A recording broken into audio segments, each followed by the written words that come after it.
Hello students, कैसे आप सभी। तो आज हम करेंगे पॉलीमर्स में नेक्स्ट हमारा टॉपिक आता है इलास्टोमर। तो स्टूडेंट्स यहाँ पर एक बात ध्यान रखिए, इलास्टोमर और रबर एक ही बात होती है, राइट।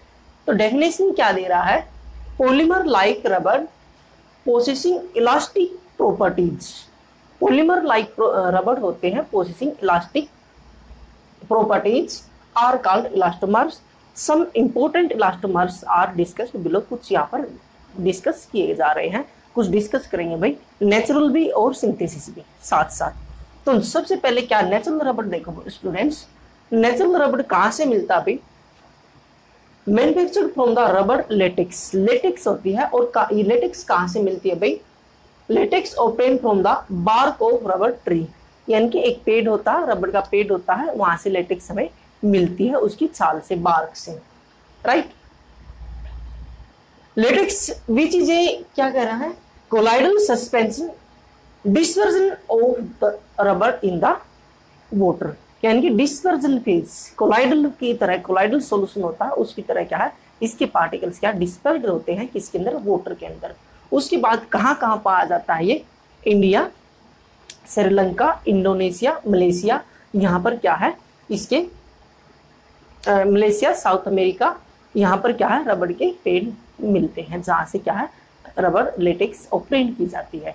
तो स्टूडेंट्स यहाँ पर समझने वाली बात क्या है, नेचुरल रबर क्या होते हैं, may be considered as linear polymer. Linear polymer की तरह क्या है हम उन्हें समझ सकते हैं। और यहाँ पर सबसे मेन इंपॉर्टेंट कंपोनेंट्स क्या होता है रबर का, 1,3-ब्यूटाडाइन, ठीक है। तो यहाँ पर क्या स्टूडेंट्स देखो, 2-मिथाइल-1,3-ब्यूटाडाइन, ये सबसे इंपॉर्टेंट कंपोनेंट्स होता है। 1,3-ब्यूटाडाइन मैंने उस दिन भी बताया था, 1,3-ब्यूटाडाइन आप याद रखना। वैसे क्या होता है, ब्यूट 1,3-डाइइन बोलना चाहिए, बट क्या पॉपुलर नेम क्या, 1,3-ब्यूटाडाइन। तो यहाँ पर क्या 2-मिथाइलिन, यानी कि देखो 1, 2, 3, 4 ब्यूट हो गया हमारा। तो ये एक मोनोमर है भाई, यहाँ पर 1 और 3 के ऊपर, फर्स्ट पे और क्या सेकंड के ऊपर। तो मिथाइलिन सेकंड के ऊपर क्या मिथाइलिन, यहाँ पर क्या CH3 ग्रुप जुड़ा हुआ है। उसके बाद क्या है, इसकी वैलेंसी आप किससे कंप्लीट कर दो, हाइड्रोजन से कंप्लीट कर दो। 1, 2, 3, 4 हो गई, कोई जरूरत नहीं, 1, 2, 3 यहाँ पर एक हाइड्रोजन आ जाएगा और यहाँ पर क्या आएगा स्टूडेंट्स, CH2 2 हाइड्रोजन और यहाँ पर 2 हाइड्रोजन। तो इसका IUPAC नेम क्या है, रूल के अकॉर्डिंग क्या होना चाहिए, ब्यूट 1,3-डाइइन।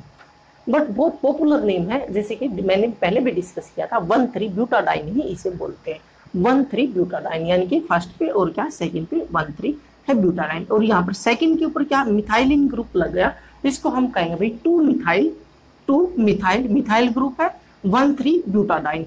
ये एक यूनिट है, ये यूनिट जुड़ जाएगी, किस तरह से जुड़ रही है, ये बॉन्ड टूट जाएगा। देखो इसका ये एक इलेक्ट्रॉन, ये एक इलेक्ट्रॉन, ये इसी तरह यहाँ पर है बॉन्ड क्या है, एक इलेक्ट्रॉन ये और एक ये, राइट। ये इलेक्ट्रॉन यहाँ आ जाएगा इसका और ये इलेक्ट्रॉन यहाँ पर आ जाएगा, यानी कि एक इलेक्ट्रॉन यहाँ, एक इलेक्ट्रॉन यहाँ, राइट। और ये हाइड्रोजन इस तरह से है, एक हाइड्रोजन यहाँ पर, एक हाइड्रोजन यहाँ पर, ये भी क्या है इसी तरह से स्टूडेंट्स, एक हाइड्रोजन यहाँ पर, एक हाइड्रोजन यहाँ पर। ये इलेक्ट्रॉन कहाँ गया, यहाँ पर, और ये इलेक्ट्रॉन कहाँ गया, यहाँ पर, राइट। तो इसके बाद क्या स्ट्रक्चर क्या बनेगा, जो नेक्स्ट फिर एक और यूनिट आएगी उसके साथ क्या, उसका भी एक इलेक्ट्रॉन क्या है, ये यहाँ पर आ जाएगा और ये बॉन्ड बना लेगा आगे, ठीक है। एडिशन पॉलीमराइजेशन की तरह ही है, फ्री रेडिकल पॉलीमराइजेशन भी कहते हैं इस प्रोसेस को। देखो यहाँ पर ऐसे ही लिखा हुआ है, इसमें कोई भी डिफरेंस नहीं है, इसको ऐसे, यानी कि अब देखो यहाँ बीच में तो डबल बॉन्ड हो जाएगा, क्या होगा बीच में ये डबल बॉन्ड हो जाएगा नेक्स्ट उसके अंदर। और यहाँ क्या है, ये तो इलेक्ट्रॉन एक इधर चला गया, एक इधर चला गया, यहाँ सिंगल बॉन्ड बच गया। यहाँ भी क्या है, एक इलेक्ट्रॉन इधर गया, एक इधर गया, यहाँ तो सिंगल बॉन्ड बच गया। तो स्ट्रक्चर कैसा बनेगा हमारा, यानी कि यहाँ इस तरह से, राइट, इस तरह से, यानी कि बीच में डबल बॉन्ड आ जाएगा। तो ये क्या है, बीच में डबल बॉन्ड आया हुआ है। यहाँ पर देखो, यहाँ से काउंटिंग करेंगे 1, 2, 3, 4, राइट। एक डबल बॉन्ड यहाँ पर था, एक डबल बॉन्ड यहाँ पर था, राइट। ये सेकंड के ऊपर जो ये क्या है, ये ग्रुप है, ये ग्रुप ये है। तो यहाँ पर क्या स्टूडेंट्स, इसको क्या है, सिस फॉर्मेशन में जुड़ा हुआ है, ठीक है। किस फॉर्मेशन में जुड़ा हुआ है, सिस फॉर्मेशन में जुड़ा हुआ है। देखो ये क्या है, ये एक यूनिट है यहाँ तक, और नेक्स्ट यूनिट क्या है, वो भी क्या है, कहाँ से स्टार्ट हो रही है, यहाँ से 1, 2, 3, 4, ये इसका हाइड्रोजन है, ये नीचे क्या है CH3 ग्रुप है, यानी कि ये सीधी है, ये इसकी उल्टी जुड़ी है। फिर दूसरी यूनिट क्या है, सीधी आ गई, ये वही CH2, देखो ये यूनिट और ये यूनिट सेम जुड़ी हुई है, ये और ये, राइट सेम। इसी तरह ये CH3 है, यहाँ पर हाइड्रोजन और ये CH2।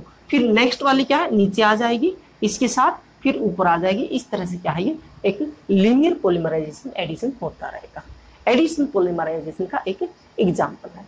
तो ये स्टूडेंट्स क्या है, वेरियस चेन हेल्ड टुगेदर, एक साथ बहुत सारी चेन क्या है एक साथ रहती है बाय वीक वांडरवाल्स इंटरेक्शन, वांडरवाल्स इंटरेक्शन से, and has coil structure, coil की तरह क्या स्ट्रक्चर बना लेती है भैया, इस तरह से कॉइल की तरह, इस तरह से ये स्ट्रक्चर बना लेते हैं। और क्या स्प्रिंग की तरह क्या है इनमें इलास्टिसिटी होती है।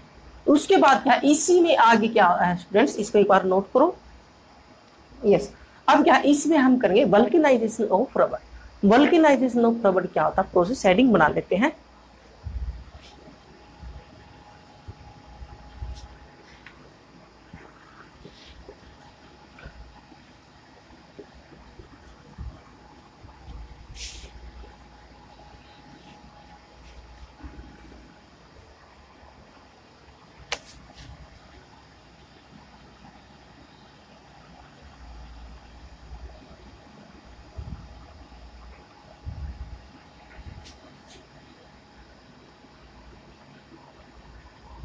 वल्केनाइजेशन ऑफ रबर में क्या होता है स्टूडेंट्स, जो नेचुरल रबर होता है, जो नेचुरल रबर हमारा था 2-methyl-1,3-ब्यूटाडाइन, उसका क्या है एक पॉलीमर्स था वो, उसको हम गर्म कर देते किसके साथ, सल्फर के साथ। ठीक है, हम क्या करते भाई, हीटिंग अप, या फिर क्या क्या कर सकते हो, हीटिंग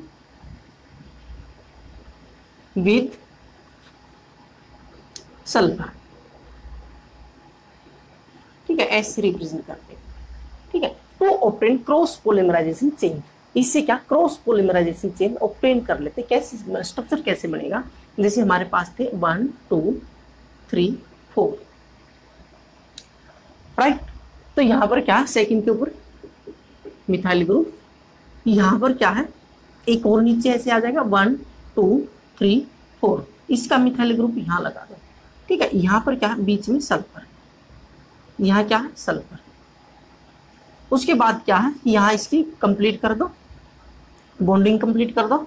एक बॉन्ड यहाँ, एक ये आगे बनेगा, यहाँ भी आगे बनेगा। कितने बच गए, हाइड्रोजन 2 CH2, यहाँ हाइड्रोजन 2, यहाँ भी क्या है CH2, ये आगे भी जुड़ेगा CH2 और ये आगे भी जुड़ेगा, राइट। इसके कितने हुए 1 2 3, और एक हाइड्रोजन यहाँ पर, और क्या है यहाँ H लगा देते हैं ऐसे।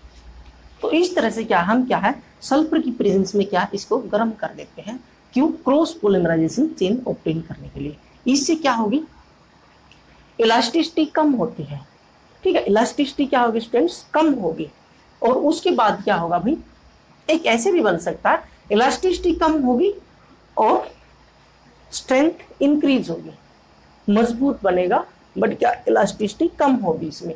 एक ऐसे भी बन सकता है 1 2 3 4, राइट। ये CH2, ये CH2, यहाँ पर CH3। ठीक है, यहाँ पर एक यूनिट भी जुड़ सकती है, CH2,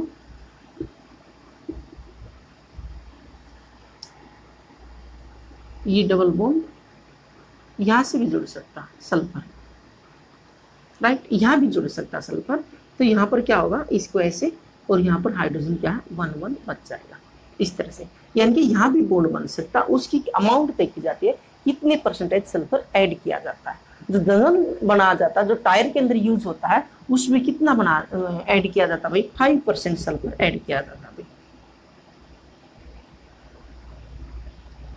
5% सल्फर ऐड, यानी कि 5% सल्फर ऐड किया जाता है, जो हमारा जनरली क्या है कहाँ पर यूज होता है, टायर्स के अंदर यूज होता है, जो रबर बनाया जाता है, वल्केनाइज्ड रबर कहते हैं इसको। और इसमें क्या होती है, इसकी स्ट्रेंथ बढ़ाने के लिए ये यूज बनाया जाता है। क्या क्या बढ़ाने के लिए, स्ट्रेंथ बढ़ेगी तो इलास्टिसिटी इसकी कम होगी, राइट। ये थे भाई, ये था नेचुरल रबर। अब तो next students, synthetic rubbers. Synthetic rubbers क्या होते हैं भाई, any vulcanised rubber like polymers, vulcanised rubber की तरह कोई भी पॉलीमर होता है, which a is capable to getting stressed like a rubber या फिर like a elastomers. Synthetic rubbers are either homopolymers of, किसके होमोपोलिमर्स होते, या तो ये होमोपोलिमर्स होते किसके होते भाई, 1,3 ब्यूटाडाइन्स डेरिवेटिव्स के, 1,3 ब्यूटाडाइन डेरिवेटिव्स, या फिर कोपोलिमर्स होते हैं जिसमें से एक तो क्या होगा 1,3 ब्यूटाडाइन,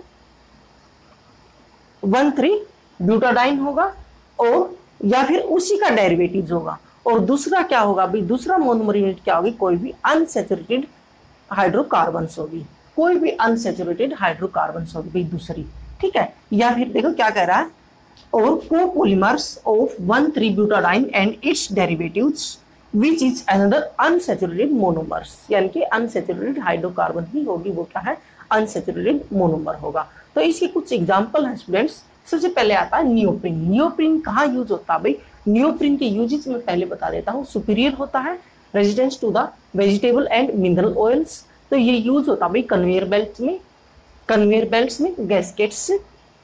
उसके बाद क्या है, शू हील्स और स्टॉपर्स और होजिच बनाने में ये यूज होता है स्टूडेंट्स।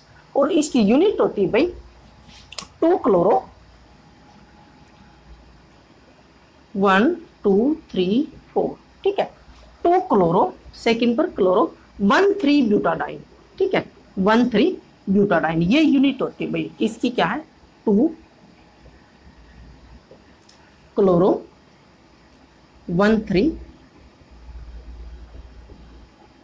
ब्यूटाडाइन, ठीक है। इसका पॉलीमराइजेशन हम करवा देते हैं, यहाँ पर लगा दो भाई, कितने हाइड्रोजन आएंगे, यहाँ पर 1 2 3 4 कंप्लीट हो गए, यहाँ पर एक आएगा, यहाँ पर कितने आएंगे CH2, और यहाँ पर कितने आएंगे स्टूडेंट CH2, 2 आ जाएंगे, ठीक है। उसके बाद क्या होगा, पॉलीमराइजेशन हम करवाएंगे तो क्या हो जाएगा, इस तरह से स्ट्रक्चर बन जाएगा इसका स्टूडेंट्स, ये क्लोरीन, और यहाँ पर क्या है, ये तो रहेगा CH2, और क्या है यहाँ पर ये बॉन्डिंग हो जाएगी, यानी कि ये इलेक्ट्रॉन यहाँ आ गया और ये इलेक्ट्रॉन यहाँ चला गया, इसका एक इलेक्ट्रॉन यहाँ आ गया, ये डबल बॉन्ड हो गया, इसका एक इलेक्ट्रॉन यहाँ चला गया, ठीक है। यहाँ पर क्या होगा CH2, राइट।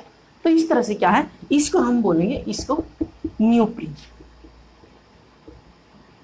नियोप्रीन, ये एक यूनिट बन गई भाई नियोप्रीन, ठीक है। यहाँ पर क्या हाइड्रोजन CH3, तो इसको हम क्या करेंगे, ऐसे करना आपको पता है, पॉलीमर्स कैसे लिखते हैं, ये नियोप्रीन्स बन गया। नेक्स्ट स्टूडेंट्स, बुना N, बुना S और थियोकोल, ये इसी के एग्जाम्पल हैं। तो बुना N में हम देखेंगे पहले, बुना N में मोनोमर यूनिट क्या होगी, मोनोमर यूनिट होगी भाई, एक तो वही होगी क्या 1,3 ब्यूटाडाइन,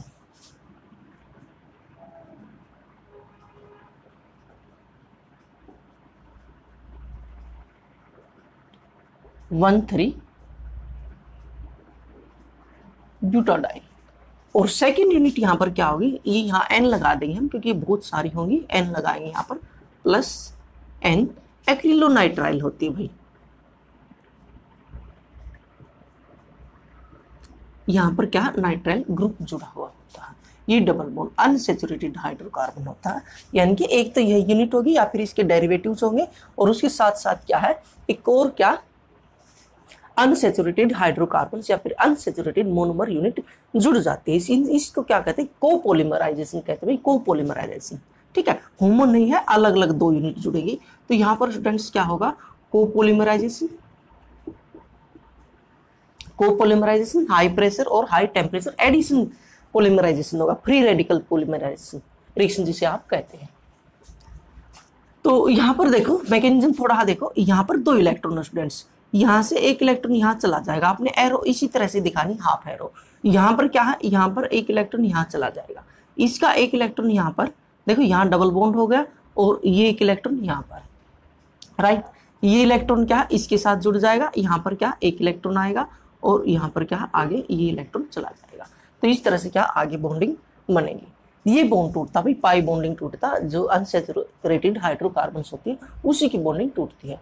तो यूनिट क्या बन जाएगी यहाँ पर हमारी, CH2 CH CH CH2, यहाँ डबल बॉन्ड आ जाएगा। उसके बाद क्या होगा, ये वाली लिखेंगे हम CH2, ये सिंगल बॉन्ड बन जाएगा CH, और ये यहाँ पर Cl, और इसको ऐसे करके N। देखो स्टूडेंट्स, ये क्या है, ये यहाँ आ गया इलेक्ट्रॉन, ये आगे बॉन्ड बनाएगा CH2 CH, CH और CH2। ये तो आपने बॉन्डिंग कंप्लीट करनी हाइड्रोजन कार्बन की 4 बॉन्डिंग कंप्लीट करनी है। उसके बाद क्या है, ये यहाँ आ गया और यहाँ पर CH और Cl, नाइट्राइल, राइट। इसको बोलेंगे भाई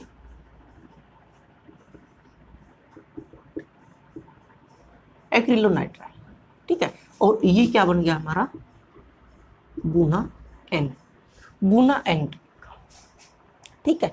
तो क्या है, resistance to the action of petrol, lubricant, oils, उसका रेजिडेंस होता है, विरोधी होता है।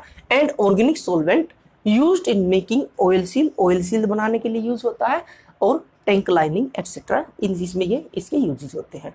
तो नेक्स्ट हम देख लेते हैं students buna S। Buna S में भी क्या होगा, एक यूनिट तो यही होगी, कौन सी, 1,3 ब्यूटाडाइन।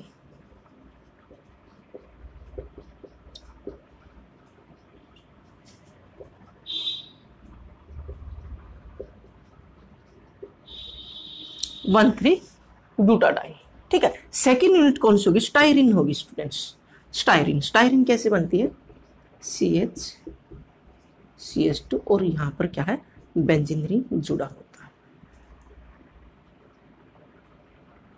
ठीक है। यहां पर बेंजीन रिंग जुड़ा होता है, तो इसे कहते हैं स्टाइरिन।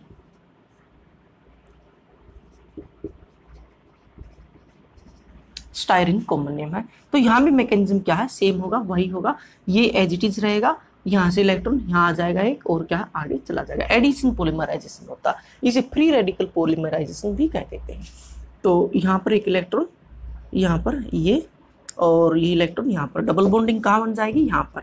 तो उसके बाद क्या हमारी यूनिट क्या बनेगी, आपने यहाँ लिख देना भाई को पॉलीमराइजेशन, ठीक है, को पॉलीमराइजेशन, ठीक है, को पॉलीमराइजेशन यहाँ पर लिख दोगे। उसके बाद हमारी यूनिट क्या बनेगी, मैं यहां से स्टार्ट कर देता हूं,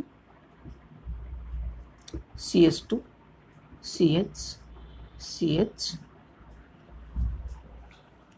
CH2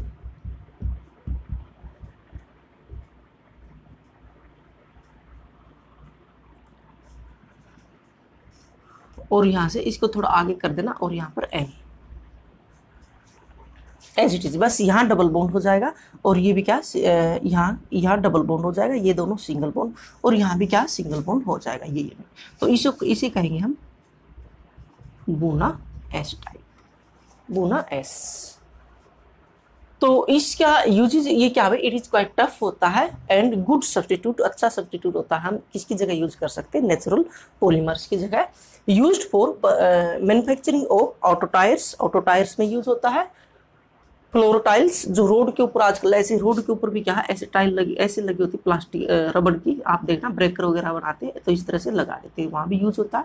footwear components and cable insulation में इसका यूजेज होता है। नेक्स्ट क्या है स्टूडेंट्स, थियोकोल। थियोकोल में क्या होगा, थियोकोल में 2 यूनिट होगी भाई, इथाइलिन डाइक्लोराइड,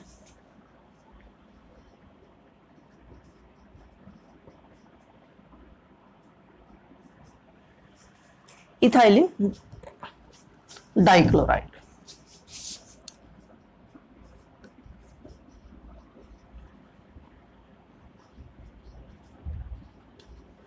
ठीक है, प्लस Na2S4, ये भी N यूनिट होगी और ये भी N यूनिट होगी, ठीक है। यहां पर क्या होगा स्टूडेंट्स, कैटालिस्ट यूज होगा मैग्नीशियम हाइड्रोक्साइड, यानी कि बेसिक मीडियम में होगा। यहाँ क्या लिखोगे, को पॉलीमराइजेशन। उसके बाद यहाँ से कंडेंसेशन टाइप होगी भाई, क्या निकल जाएगा, NaCl निकल जाएगा यहाँ पर। तो यूनिट हमारी क्या बनेगी, हम देखते हैं।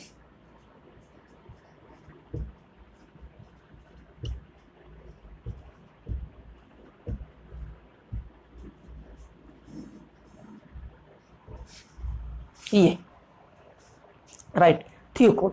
तो इसे क्या पॉलीसल्फाइड भी कह देते, देखिए 4 सल्फर आ गए, और इसके साथ साथ क्या बनेगा, निकल क्या आ जाएगा, डेरिवेटिव्स, ये Na NaCN, यानी कि 2 सोडियम यहाँ से और 2 क्लोरीन यहाँ से निकल जाएंगे। उसके साथ साथ क्या है, सल्फर बन जाएगा। ये क्या है, ये आप यहाँ आगे लिख लेना, ये मैं ऐसे ऊपर लिख दिया यहाँ पर। तो ये क्या है, थियोफोर स्टूडेंट्स, ठीक है। पॉलीसल्फाइड रबर भी कहते हैं इसको, ठीक है। इसकी क्या है, टेंसिल स्ट्रेंथ थोड़ी सी कम होती है, किससे, नेचुरल रबर से। उसके बाद क्या है, exceptionally resistance to the action of mineral oils, ठीक है। उससे रेजिस्टेंस होता है सोलवेंट, ऑक्सीजन एंड ओजोन, उसका प्रतिरोधक होता है ये। और ये क्या है, इसके यूजेस हो जाएंगे, थियोकोल। उसके बाद क्या है, आपने ये तीनों कर लेने। मेन इंपॉर्टेंस क्या है, ये मोनोमर यूनिट याद रखना, और क्या है इनकी मेन इसका केमिकल फॉर्मूला याद रखना। तो next students, molecular mass of polymer और मैक्रोमोलिक्यूल्स। तो ये टॉपिक भी बहुत इंपॉर्टेंट है, कम्पिटिटिव के लिए क्या है, बहुत ही ज़्यादा इंपॉर्टेंट है ये, ठीक है। वो CBSE एग्जाम में भले ही ना आए, बट क्या है, कम्पिटिटिव में बहुत ज़्यादा आता है और बहुत ज़्यादा इंपॉर्टेंट टॉपिक है ये। तो यहाँ पर क्या, मोलिकुलर मास हम 2 फॉर्म में निकालते हैं भाई, नंबर एवरेज मोलिकुलर मास और मास एवरेज मोलिकुलर मास। 2 फॉर्म में निकालते हैं हम इसको, नंबर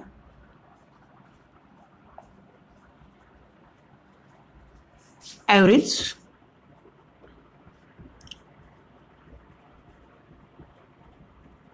मोलिकुलर मास, इसको हम लिखेंगे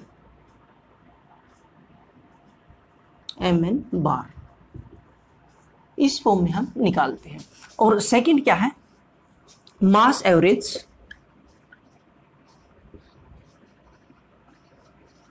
मोलिकुलर मास,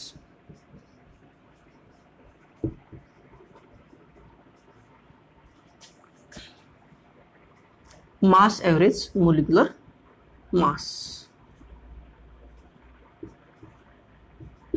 mm बार, या फिर क्या है m, इसको w लिख लेते हैं mw, क्योंकि कंफ्यूजन नहीं रहेगा, वेट ले लेते हैं यहाँ पर। तो स्टूडेंट्स इसके लिए देखिए, सपोज करो हमारे पास क्या बहुत सारे नंबर ऑफ मॉलिक्यूल्स है, क्योंकि एक पॉलीमर्स के अंदर क्या बहुत सारे नंबर ऑफ मॉलिक्यूल्स जुड़े होते हैं, मोनोमर यूनिट जुड़ी होती है बहुत सारी, आपको इनके बारे में पता ही है। तो फर्स्ट ऑफ ऑल क्या है, हमारे पास क्या है N1 फर्स्ट, ठीक है, N2 सेकेंड, N3 ऐसे सोन। उसके बाद क्या है, मोलिकुलर मास क्या होगा उनका, M1, फर्स्ट के लिए M1 होगा, सेकेंड के लिए M2 होगा, थर्ड के लिए क्या होगा, M3 होगा, ऐसे सोन।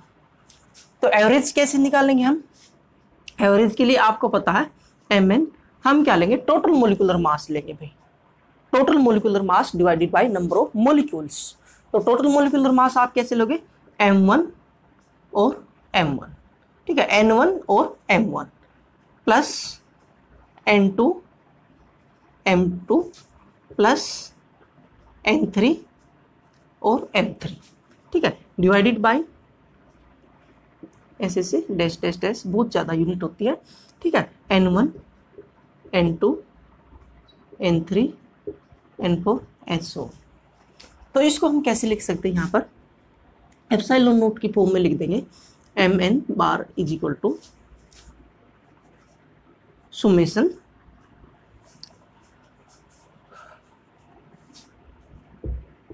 Ni Mi, ठीक है, बाय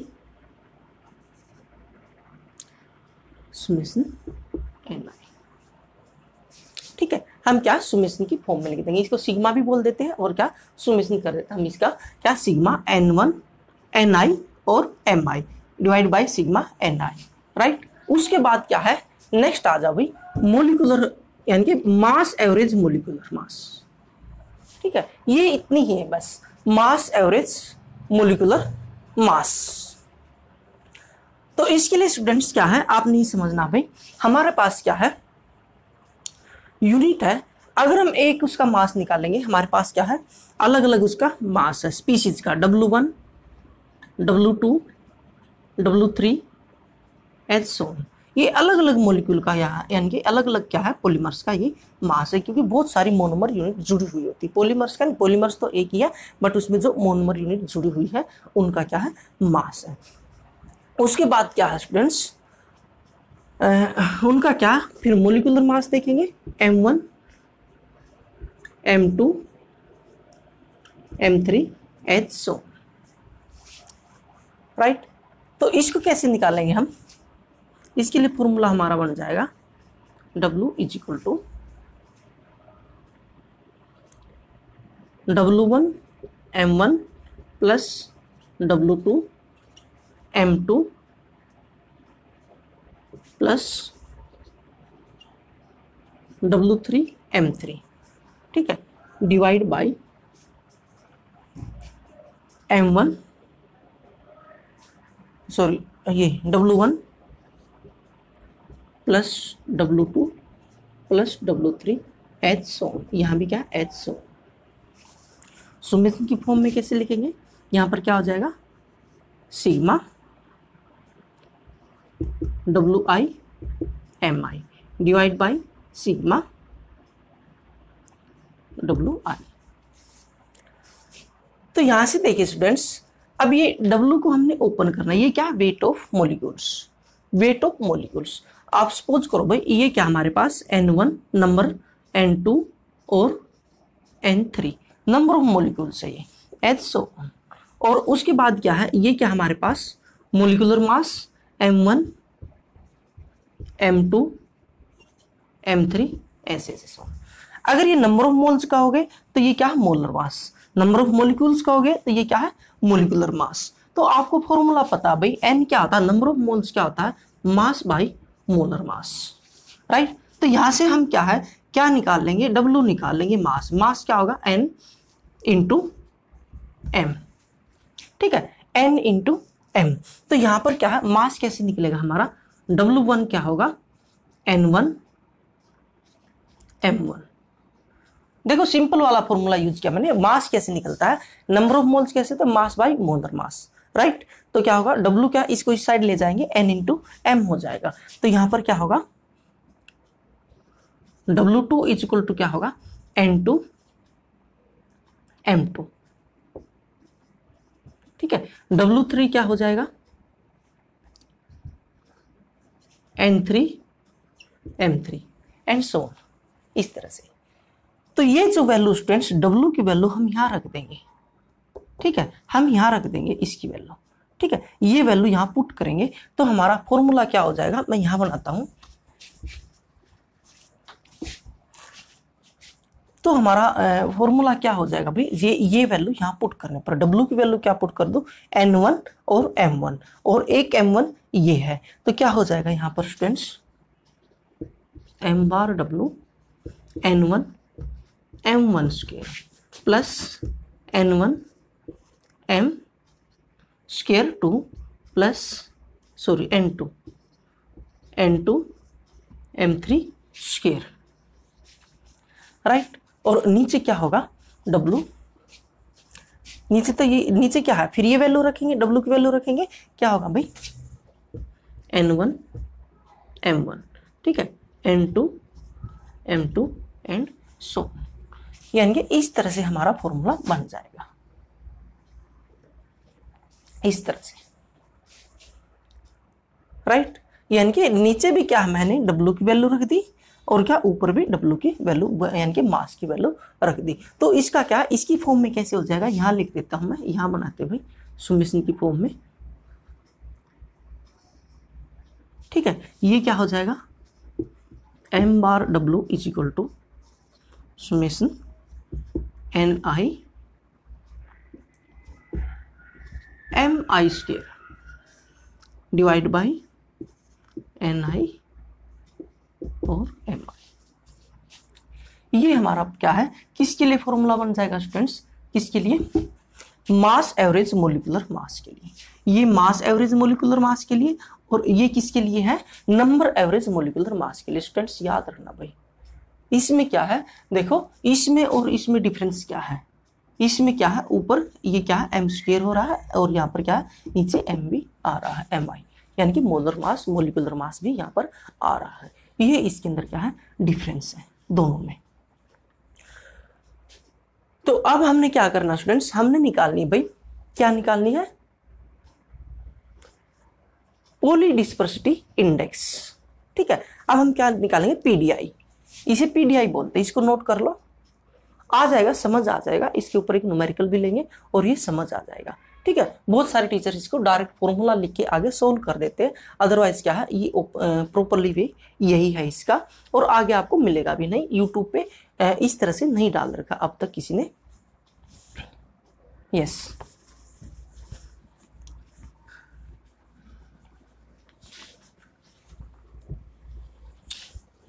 नेक्स्ट लेते हैं स्टूडेंट्स इसी में पीडीआई, पॉलीडिस्पर्सिटी इंडेक्स, बहुत इंपॉर्टेंट है ये।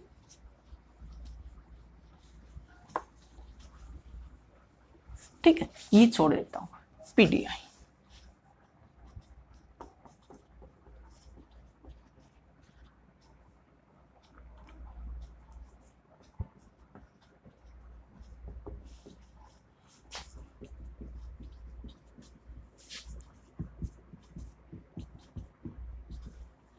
पीडीआई, राइट, पीडीआई क्या होती है स्टूडेंट्स,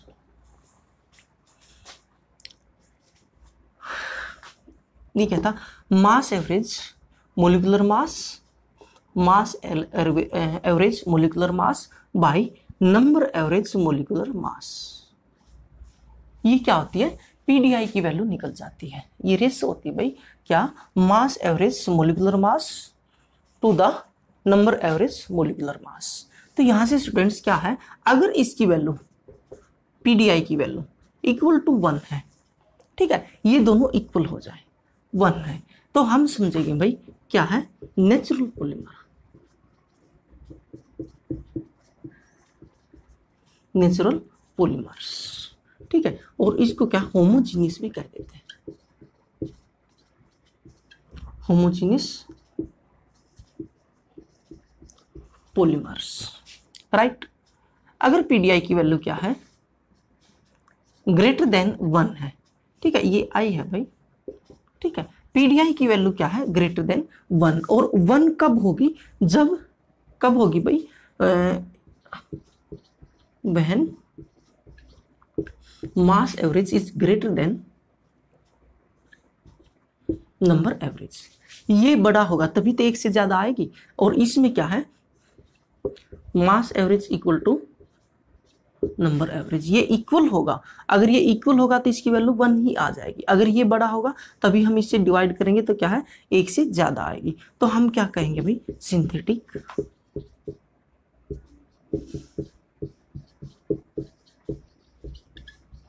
पॉलीमर्स, ठीक है, या फिर क्या कहोगे, हेट्रोजीनियस इन नेचर,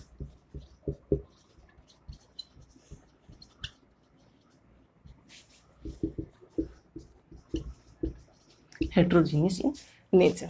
तो इस तरह से क्या है स्टूडेंट्स, हम इसकी वैल्यू, पीडीआई की वैल्यू, पॉलीडिस्पर्सिटी इंडेक्स हम कैलकुलेट कर सकते हैं। Next students, biodegradable polymers, biodegradable polymers कौन से होते हैं, जो अपने आप ही क्या है, डिग्रेड हो जाते हैं, यानी कि डिके हो जाते हैं, बैक्टीरियल एक्टिविटी से क्या है, डिकम्पोज हो जाते हैं वो, और क्या है, कोई भी इन्वायरमेंटल पोल्यूशन क्रिएट नहीं करते। ये वेरी इंपॉर्टेंट है और हमेशा ही क्या है कि उस एग्जाम के अंदर पूछा जाता है, बहुत वेरी वेरी इंपॉर्टेंट। 2 एग्जाम्पल मैं करवाऊंगा, दोनों ही बहुत ही ज्यादा इंपॉर्टेंट है। फर्स्ट स्टूडेंट्स, देख, डिकम्पोज्ड इजीली बाय द एक्सनोबैक्टीरिया do not create any type of pollution, कोई भी पोल्यूशन क्रिएट नहीं करते, इजीली क्या है, बैक्टीरिया से डिकम्पोज हो जाते। इसमें फर्स्ट है भाई, first for example nylon 62, BHBV, पॉलीडेक्स्ट्रोन एटसेट्रा, और 2 एग्जांपल मैं जो बता रहा हूं, पॉली बीटा हाइड्रोक्सी ब्यूटाइरेटेड को बीटा हाइड्रोक्सी वलरेट, ठीक है,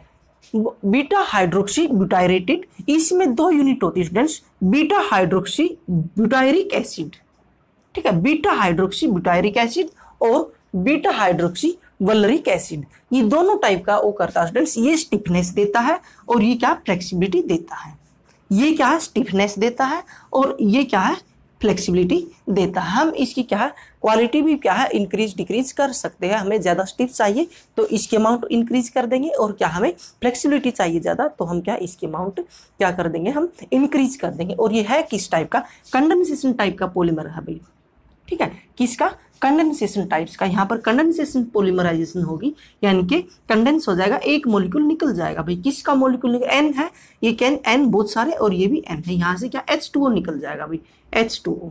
ठीक है, ये हाइड्रोजन, दो हाइड्रोजन निकल गए और क्या है, एक ऑक्सीजन निकल गया, H2, और एन है तो एन टाइम निकलेंगे बहुत बार।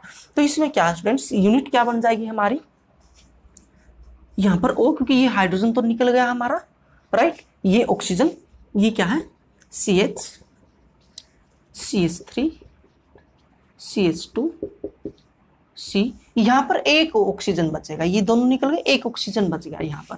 ठीक है, राइट, यहाँ पर क्या है CH, C2H5 इथाइल, उसके बाद क्या है CH2, CO, और ये O फिर क्या आगे आपने ऐसे कर देना है N, ये क्या हो गया, इसका नाम क्या है PHBV, वेरी इंपॉर्टेंट, पोली बीटा हाइड्रोक्सी को बीटा हाइड्रोक्सी वलरेट।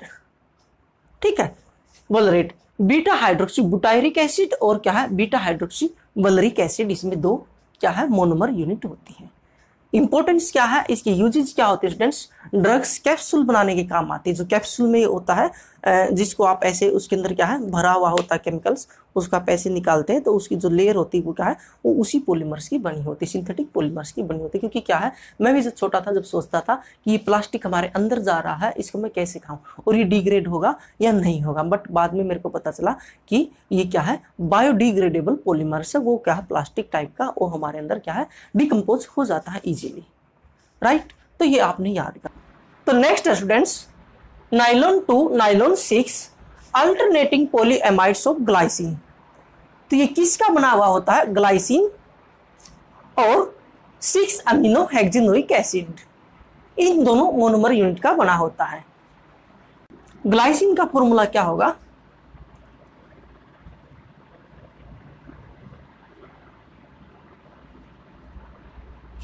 COOH CH2, यह ग्लाइसिन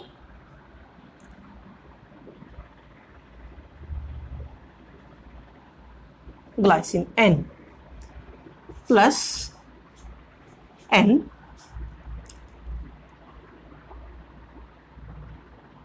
6 अमीनो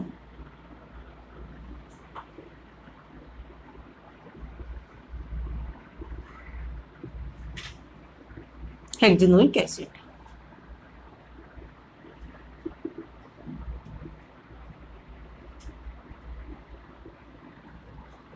हेक्सेनोइक एसिड यानी क्या है, 6 कार्बन के ऊपर क्या है अमीनो एसिड है और हेक्सेनोइक एसिड इसको कहेंगे, या फिर इसको क्या कह देते हैं ई अमीनो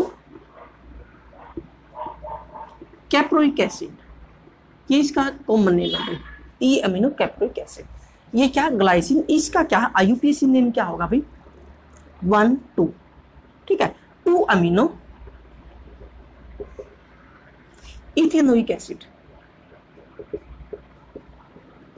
2 यूनिट जुड़ी होती है भाई यहाँ पर। और यहाँ क्या स्टूडेंट्स कंडेंसेशन पॉलीमराइजेशन होती है, कंडेंसेशन यानी कि वाटर मॉलिक्यूल यहाँ से निकल जाता है। एक तो देखो ये बॉन्ड आप ध्यान से समझो, ये ऐसे होता है भाई COOH, राइट, और यहाँ भी क्या है NH2 ऐसे होता है, ये हाइड्रोजन और ये हाइड्रोजन इस तरह से N, राइट। यहाँ भी क्या है बॉन्डिंग, ये बॉन्डिंग ऐसे होती COOH, राइट। तो यहाँ से स्टूडेंट्स ये भी क्या है ऐसे जुड़ा हुआ है, एक हाइड्रोजन यहाँ पर एक हाइड्रोजन यहाँ पर, तो यहाँ से क्या है H2O बाहर निकल जाएगा भाई, वाटर मॉलिक्यूल यहाँ से OH और यहाँ से क्या है एक H, ठीक है। N है तो क्या है N, बहुत सारे N निकल जाएंगे भाई, number of water molecule eliminate हो जाएंगे। ये क्या कंडेंसेशन टाइप का पॉलीमराइजेशन है। तो यहाँ पर क्या होगा, देखो यहाँ से हाइड्रोजन, एक हाइड्रोजन निकल गया यहाँ से, तो क्या कहेंगे हम HNCH2 C double bond O, right. अब यहाँ से देखो OH निकल गया और H निकल गया, तो बच क्या गया N, राइट। ये क्या है H एज इट इज, उसके बाद क्या है CH2 5 time C double bond O, और ये OH बाहर निकल गया भाई, ये OH क्या है निकल गया H2 आगे वाली यूनिट के साथ, तो ये क्या है ये N, राइट, यहां पर एन लगा। तो ये क्या हो गया भाई, nylon 2 nylon 6, nylon 2 nylon 6 type polymers. तो नेक्स्ट स्टूडेंट्स, एक ये आपने ये करना है, इसको नोट करो, ये क्या कंडेंसेशन टाइप्स का पॉलीमराइजेशन है और क्या है बायोडिग्रेडेबल पॉलीमर्स। अब ये वेरी इंपॉर्टेंट, मैंने 2 टाइप जो करवाए हैं ये बहुत ही ज्यादा इंपॉर्टेंट है। अब क्या स्टूडेंट्स, नेक्स्ट क्या है, आपकी स्क्रीन पर देखो, यस ये एक टेबल आई हुई है भाई यहाँ पर। तो इस टेबल में क्या है, फर्स्ट देखो पॉलीमर्स का नेम लिखा हुआ है, फर्स्ट में क्या लिखा है, नेम ऑफ पॉलीमर्स, कुछ इंपॉर्टेंट पॉलीमर है भाई, ये क्या है इंपॉर्टेंट कॉमर्शियल यूज पे जो यूज होते हैं वो क्या है पॉलीमर्स है, उनके क्या स्ट्रक्चर और यूजेज एक समरी टाइप दे रखी है। तो इसको एक बार आप रिवाइज कर लो। फर्स्ट देखो भाई नेम ऑफ पॉलीमर, उसके बाद क्या है मोनोमर यूनिट, फिर स्ट्रक्चर और फिर यूजेज दिए गए हैं। तो फर्स्ट क्या है पॉलीप्रोपीन, पॉलीप्रोपीन की मोनोमर यूनिट क्या होगी भाई प्रोपीन, राइट प्रोपीन। और स्ट्रक्चर क्या होगा जो आपको ये दिखाई दे रहा है स्क्रीन के ऊपर, फर्स्ट वाला देखो, ये इसका क्या है एक स्ट्रक्चर होगा। यूज कहाँ होगा भाई, manufacture of ropes, toys, pipes, fibres etcetera, right. Next है भाई पॉलीस्टायरीन, तो इसकी क्या है मोनोमर यूनिट क्या स्टूडेंट्स स्टायरीन। और ये आप देखो भाई एक क्या C6H5 यानी कि सेकंड वाले कार्बन के ऊपर क्या है यहाँ पर बेंजीन रिंग भी लगा सकते हो आप। और यूजेज क्या है इसका, H insulator, rapping material, manufacture of toys, radio and television cabinets, ये क्या है यहाँ पर इसके ये यूजेज है। उसके बाद थर्ड क्या भाई PVC polyvinyl chloride, polyvinyl chloride. तो विनाइल क्लोराइड एक कंपाउंड होता है, विनाइल क्लोराइड से क्या है ये मोनोमर यूनिट है, इससे मिलके ये बना हुआ है। और स्ट्रक्चर आप देख लो क्या है पॉलीइथीन की तरह ही है, यहाँ पर एक हाइड्रोजन की जगह क्या क्लोरीन आपने चेंज करना है। कहाँ का यूज होता है भाई मैन्युफैक्चर ऑफ रेनकोट्स, जो रेनकोट होते हैं उनमें, विंड चीटर भी कहते हैं उन्हें, और क्या है हैंडबैग्स। नेक्स्ट है भाई vinyl flooring water pipes, water pipes में यूज होता है। नेक्स्ट कौन सा भाई यूरिया फॉर्मल्डिहाइड रेजिन। वैसे हम ये सारे कर चुके हैं, ये एक समरी ही टाइप है और इसको आप याद कर लोगे तो ये वेरी इंपॉर्टेंट है क्योंकि इनके यूजेज पूछे जाते हैं, यूजेज या फिर क्या है मोनोमर यूनिट या फिर स्ट्रक्चर पूछे जाते हैं। ये क्या है एक समराइज्ड के लिए ये क्या है एक टेबल दी गई है। तो यूरिया फॉर्मल्डिहाइड की क्या मोनोमर 2, हाँ भाई यूरिया और फॉर्मल्डिहाइड, तो दोनों मिलके ये क्या है स्ट्रक्चर आपको जो दिखाई दे रहा है ये यूनिट बन जाएगी। और यूज क्या होता है भाई, कहाँ यूज होता है unbreakable cups, for making unbreakable cups and laminated sheets, और लेमिनेटेड शीट्स बनाने में। नेक्स्ट है भाई ग्लाइटल, ग्लाइटल की कौन से है भाई इथाइलिन ग्लाइकोल और थैलिक एसिड, थैलिक एसिड कहते हैं भाई इसको। और ये क्या है इसका स्ट्रक्चर, ये पहले भी आ चुका है। यूजेस कहाँ होता है भाई मैन्युफैक्चर ऑफ पेंट्स एंड लिक्वेयर लेक्यूर्स, ठीक है। उसके बाद क्या अभी बेकेलाइट, बेकेलाइट किस किस से मिलके बना होता है भाई फिनोल और फॉर्मल्डिहाइड, फिनोल और फॉर्मल्डिहाइड। तो ये आप स्ट्रक्चर देख रहे हो भाई। यूजेज कहाँ होगा भाई फॉर मेकिंग, बहुत इंपॉर्टेंट है भाई, for making comes electrical switches, क्योंकि इसको मॉड्यूल नहीं किया जा सकता, रीमॉड्यूल नहीं किया जा सकता बार बार। बेकेलाइट और क्या है बेकेलाइट किसका एग्जाम्पल है, 2 टाइप से होता है भाई थर्मोसेटिंग और थर्मोप्लास्टिक, 2 टाइप के होते हैं। वहां से क्या है यहाँ से क्वेश्चन आता है भाई थर्मोसेटिंग और थर्मोप्लास्टिक पॉलीमर्स, 2 टाइप के होते हैं भाई पॉलीमर। तो थर्मोसेटिंग में क्या होता है स्टूडेंट्स, जैसे कि आप जानते हैं भाई थर्मोसेटिंग में क्या होगा एक बार मॉड्यूल कर दो तो उसके बाद क्या है दोबारा से मॉड्यूल रीमॉड्यूल नहीं किया जा सकता। तो ये उसी का टाइप है भाई थर्मोसेटिंग का, ये क्या है उसका टाइप है एक बेकेलाइट, उसका एग्जाम्पल है थर्मोसेटिंग प्लास्टिक का, जिसको एक बार आपने मॉड्यूल एक बार क्या है बना दिया तो उसको क्या दोबारा से नहीं बनाया जा सकता, रीमॉड्यूल नहीं किया जा सकता। और थर्मोसेटिंग क्या है जिसे हम बार बार रीमॉड्यूल कर सकते हैं। तो ये क्या भाई किसका एग्जाम्पल है थर्मोसेटिंग का। इलेक्ट्रिकल स्विचेस बनाने के काम आता है, handles of utensils and computer disc, तो ये क्या है ये बनाने के काम आता है। तो स्टूडेंट्स इसको क्या है इस चैप्टर को आप अच्छे से रिवाइज कीजिए और इसके नोट्स बनाइए और इसके क्वेश्चन पे NCERT इन टेक्स्ट और एक्सरसाइज क्वेश्चन की प्रिपरेशन करना। Thank you.